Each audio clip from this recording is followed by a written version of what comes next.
matan Madina matan Makka da suka ji an ce annabi zai zo Ahmadu sai suka dinga sa ƴaƴansu suna Ahmadu, duk wacce ta yi sai su sa ƴaƴanta suna Ahmadu, sun zata Ahmadu zai zo sai ya bada kafa, yan bani suna cewa bada kafa, sai ya bada kafa da ya tashi zuwa sai ya zo Muhammadu. Bayan a taura an ce zai zo Ahmadu, kuma da ya tashi zuwa sai ya zo Muhammadu, sai ba shi bane shine. Bismillah wassalatu wassalamu ala rasulillah wa ala alihi wa sahbihi ahlillah.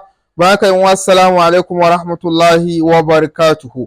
Wato idan mutum zai magana kan abin da ya shafi annabi Muhammadu sallallahu alaihi wa sallama, to lallai ya nitsu ya san abin da ke fita a bakinsa, saboda yawan manzon Allah sallallahu alaihi wa sallama ƙarya ba kamar wa sauran mutane ƙarya bane. Manzon Allah ce man kadhaba alayya muta'ammidan falyatabawwa maq'adahu minan nari. Manzon Allah ce dukkan wanda ya min ƙarya da gangan to ya tanadi gurin zaman sa a cikin wutan jahannama.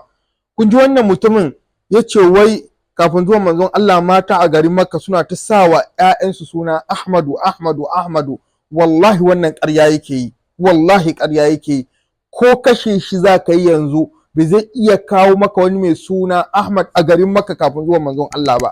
Wallahi ko kashe shi za ka yi bai isa ya kawo maka wani mai suna Ahmad a zamanin ma'aiki sallallahu alaihi wasallama ba ma. Kai a zamanin sahabban manzon Allah wallahi ko kashe shi za ka yi ka ce kawo maka mai suna Ahmad a zamanin sahabbai ma wallahi bai isa ya kawo maka ba. To amma yazo yana shanta makarya wai a garin Makka mata dana ta sawa ƴaƴansu suna Ahmadu Ahmadu Ahmadu. Wallahi wannan ƙarya ne, ƙarya ne, saboda su dama sufaye sun saba yau manzon Allah ƙarya. Da aka ce musu me yasa kuke manzon Allah ƙarya, su ce inna la nakdhibu ala rasuli wa inna ma nakdhibu lahu. Su ce ai mu ba mu yau manzon Allah ƙaryan da zai cutar da shi, muna wa annabi ƙarya ne wanda zai ƙara masa daraja, wanda zai amfane sa. Wallahi manzon Allah baya bukatan ƙaryar ku. Allah ya riga da ya ba manzon Allah daraja da bai ba wani irinsa ba a cikin halittu. Manzon Allah baya bukatan wai ku ƙarya domin wai ku ƙara masa daraja ko ku amfane sa. Manzon Allah baya bukatan ƙaryan ku, darajar da Allah ya masa ya ishe sa. Wai mata a garin Makka suna ta sa wa ƴaƴansu suna Ahmadu Ahmadu Ahmadu. Yana wannan ƙaryan, shi bai san wannan ƙaryan da yake yi a lokaci guda yana ƙaryata wani mu'jiza ne na ma'aiki sallallahu alaihi wasallam saboda jahilci. Yana ƙaryata wani mu'jiza ne na ma'aiki sallallahu alaihi wasallama. Manzon Allah shine farkon Ahmadu a duk duniya. Kafin sa ba wani wanda aka taɓa sawa suna Ahmadu. Kamar da ya zo cikin Sahihul Bukhari daga Jubair ibn Mut'im, manzon Allah ya ce ina da sunaye, ya irgo sunaye daga ciki sai ce wa ana Ahmad. Manzon Allah ya ce na daga cikin sunana Ahmad. To sai Allah ya kaddara manzon Allah shine farkon Ahmad a duniya. Duk duniya ba wanda aka taɓa sawa Ahmad din ba shi ba. Shine farkon Ahmad, duk wanda ya zo daga baya to koransa ne. Allah ya kaddara haka saboda mu'jiza ga ma'aiki da wani hikima na musamman. Wato sunan da annaba suka ta bada bisharar manzon Allah da shi shine Ahmad.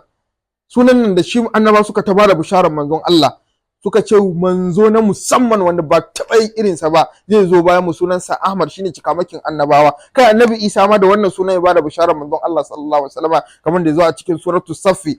Allah ta'ala ce mubashiran bi rasulin ya'ti min ba'di ismihi Ahmad. Annabi Isa da ya gama wa mutane sa wa'azi yace to ina muku bishara da wani manzo na musamman da zai zo bayana, sunansa Ahmadu. To annaba da wannan sunan suka ta bada bisharar manzon Allah. To saboda hikima da mu'jizan da Allah ya so ya ba manzon Allah, sai Allah ya rufe wannan kofin, ba wani wanda aka taba sawa suna Ahmadu kafin manzon Allah, saboda kada wani ya zo ya riya cewa ai shine Ahmadu da annaba suka ta bada bishara. Sai Allah ya kaddara manzon Allah shine farkon Ahmadu a duniya. Duk da cewa annaba sun ta faɗan wannan, akwai manzo na musamman da zai zo bayan su sunansa Ahmadu Ahmadu sun ta faɗa. To amma sai Allah ya toshe kokwalin mutane, ba wani wanda ya taba sa wa ɗansa suna Ahmadu, don kada wani ya zo ya ce shine ai wannan Ahmadu da annaba suka bada bishara, masu rauni imani da saura sai su yarda. To sai Allah ya rufe wannan kofan saboda mu'jiza ga ma'aiki sallallahu alaihi wasallam. Sabanin Muhammadu an samu masu suna Muhammadu, amma Ahmad sai Allah ta'ala ya rufe wannan kofan saboda girmama ma'aiki sallallahu alaihi wa alihi wa sallama. Amma kun ga wannan yazo yana ƙarya, shi bai sai yana ƙarya ta wannan mu'jizan bane na cewa ai dama tana ta sawa ƴaƴansu suna Ahmadu Ahmadu Ahmadu. Wallahi manzo Allah shine farkon Ahmadu a duniya. Kisa idan kuka duba littafin Tarhut Tathrib na Iraqi, mujalladi na farko shafi na 24, yace walam yatasamma ahadun bismi Ahmad qabla rasulillahi sallallahu alaihi wasallama. Yace ba wani wanda aka taba sawa suna Ahmadu kafin manzon Allah, ba wani wanda ya taba sa wa ɗansa suna Ahmadu kafin manzon Allah. Manzon Allah shine farkon Ahmadu a duniya. Yace wala fi zamani ashabi sallallahu alaihi wasallam, a zamanin manzon Allah ba wani mai suna Ahmad, a zamanin manzon Allah ko a zamanin sahabban manzon Allah ba taba samu wani mai suna Ahmad ba. Saboda me sai ce himayatan li hadha al-ism alladhi bashara bihi al-anbiya, saboda Allah ta'ala ya wato kiyaye wannan sunar manzon Allah da annabawa suka ta bada bishara da shi, sai Allah ya sa ba wani mai wannan sunar. Manzon Allah shine farkon da aka taba sawa wannan sunar. To duk wanda ya zo daga baya to kuran manzon Allah ne sallallahu alaihi wasallama. Kai farko wanda aka wa manzon Allah to kura da Ahmad, farko wanda aka sawa Ahmad a musulunci bayan manzon Allah ya bar duniya ne ma.